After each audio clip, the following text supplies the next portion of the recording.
The day Daniel Carter met the woman who would change his life. He was not looking for love, he was looking for a job, and she was not looking for love either. She was looking for a reason to believe that kindness still existed. Daniel was a 36-year-old single father raising 2 children, alone in a small apartment on the edge of the city. Every morning started the same way. An alarm rang at 5:30 a.m. Daniel quietly walked into the kitchen, prepared breakfast, packed school lunches, and checked the weather before waking his children. "Lily, wake up. You'll miss the bus," he whispered. A small voice came from under the blanket.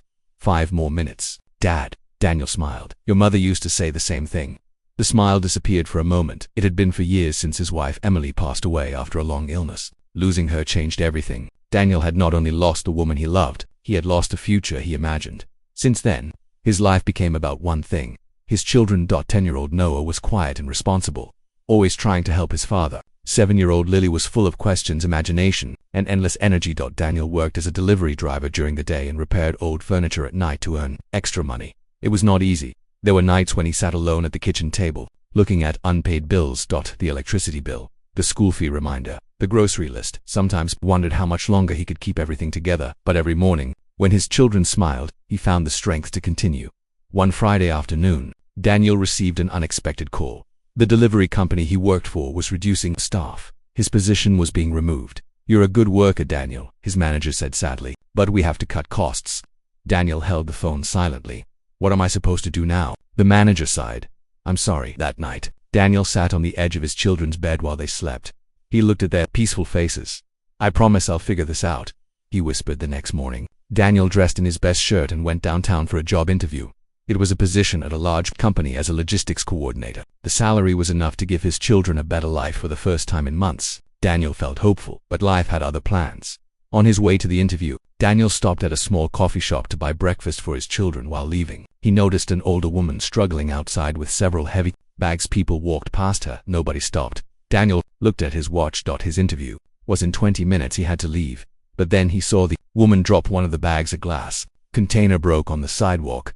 Without thinking, Daniel rushed over. "Are you okay?" The woman looked surprised. "I'm fine. I can handle it." Daniel smiled. "Maybe, but you shouldn't have to." He helped pick up the broken items and carried her bags to a nearby bench. "You're going to be late for something," the woman said. Daniel checked his phone. The interview reminder flashed on the screen. He knew he would not make it.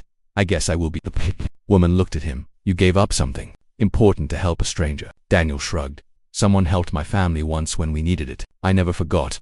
The woman studied his face. "What is your name?" "Daniel, I'm Claire." Daniel did not know that Claire Bennett was the CEO of Bennett International, one of the largest companies in the city. Did not know that she had spent years surrounded by people who wanted something from her. Money, connections, opportunities. Almost nobody cared about her as a person. After thanking her, Daniel walked away. He missed his interview, he lost his chance, and he thought that was the end of the story. But it was only the beginning. 3 days later, Daniel sat at his kitchen table searching for jobs online. His coffee was cold. His eyes were tired. Another rejection. Email appeared on his screen. "Thank you for your interest, but we have decided to move forward with another candidate." Daniel closed his laptop. At that moment, Lily walked in holding a drawing. "Dad, look." Daniel smiled. "What did you draw?" She placed the paper on the table. It was a picture of their family, Daniel, Noah, Lily, and a woman standing beside them. Daniel looked confused. "Who is she?" Lily smiled. "That's someone who makes you happy." Daniel laughed softly. "Where did you get that idea?" "Because you're always tired." Her words stayed with him. Children noticed things adults tried to hide. Meanwhile, across the city, Claire Bennett sat in her office looking out at the skyline. She had everything people dreamed about: a successful company, beautiful apartment, financial security. But she was alone. Her assistant placed a file on her desk. "Claire, this is the man who helped you last week." Claire opened the file. "Daniel Carter, single father, former delivery driver, 2 children. No criminal record, no complaints, just a simple man trying to survive." "Why did you look him up?" Claire asked. Her assistant smiled. "Because you talked about someone for 5 minutes without mentioning business. That's rare." Claire looked away. "I'm not interested in relationships." Her assistant nodded. "You always say that." "Because it's true."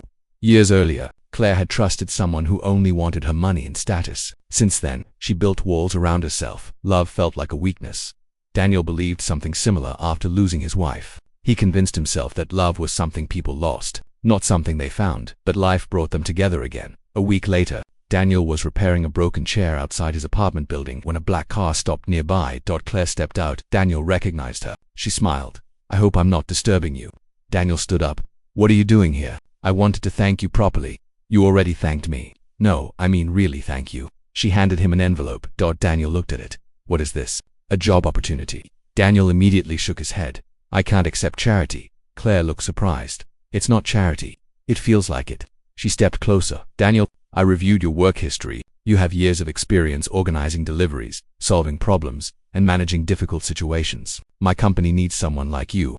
Daniel was silent. Nobody had seen his value in a long time. I don't have a college degree, he said. Gats. Claire replied calmly. I don't hire papers. I hire people.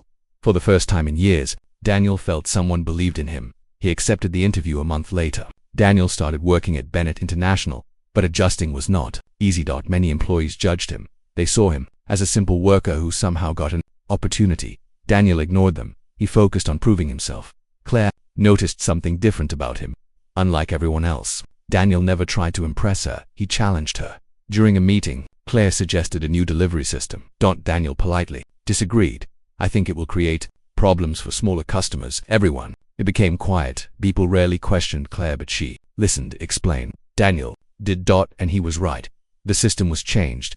Slowly, Claire started seeing the man behind the simple clothed father who left work early to attend his daughter's school event. The man who carried pictures of his children in his wallet.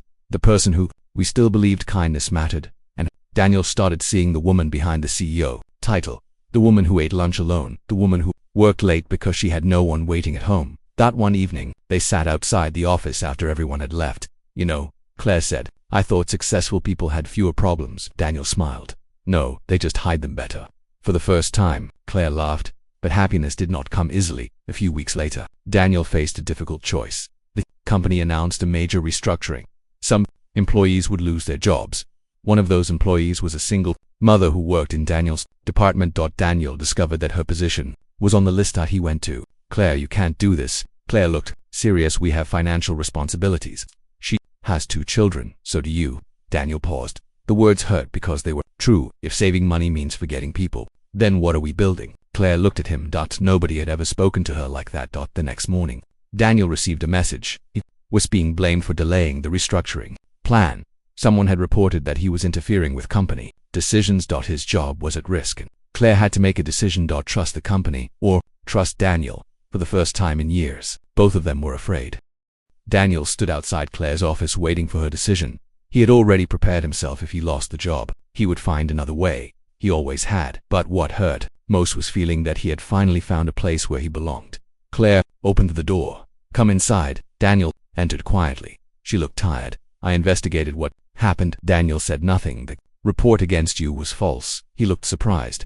What? Someone wanted you removed because you challenged their decisions. Daniel sat down. I don't want special treatment. Claire shook her head. You don't understand. You're not being protected because you're my friend. She paused. You're being protected because you were right.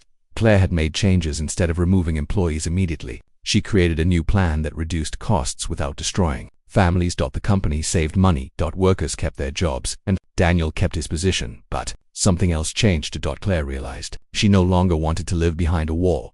One evening, Daniel invited her to a small dinner. Not a fancy restaurant, not a business meeting, just dinner at his apartment. When Claire arrived, Lily ran toward her. You came. Claire smiled. You were expecting me. Lily nodded. I told Dad you needed friends. Daniel looked embarrassed. Kids say everything. Claire laughed, and that night, for the first time in years, she felt like she was part of something real. Months passed. Claire became someone Daniel's children trusted. She helped Noah with his science project. She listened to Lily's endless stories. And Daniel reminded Claire that success meant nothing if you had nobody to share it with. But the relationship was not perfect. They had disagreements, they had fears. Daniel worried that someone like Claire could never truly choose a life like his. Claire worried that Daniel would eventually see her as someone too different from him. One night, Daniel told her the truth. I spent years thinking love was something that belonged to other people. Claire looked at him. Why? Because I lost it once. She lowered her eyes. I thought I lost my chance too. Daniel smiled. Maybe we didn't lose our chance. Maybe we were just waiting for the right person to remind us. A year later, Daniel and Claire stood together at Noah's school graduation. Lily held their hands. The same little girl who once drew a picture of someone making her father happy now saw that picture become real. Daniel looked Around. His life was not perfect. There were still bills, still problems, still difficult days. But he had something he thought he would never have again. Hope. Claire had built a successful company. Daniel had built a loving home. And together, they learned that love does not always arrive when people are ready. Sometimes it arrives when two broken people simply choose to be kind.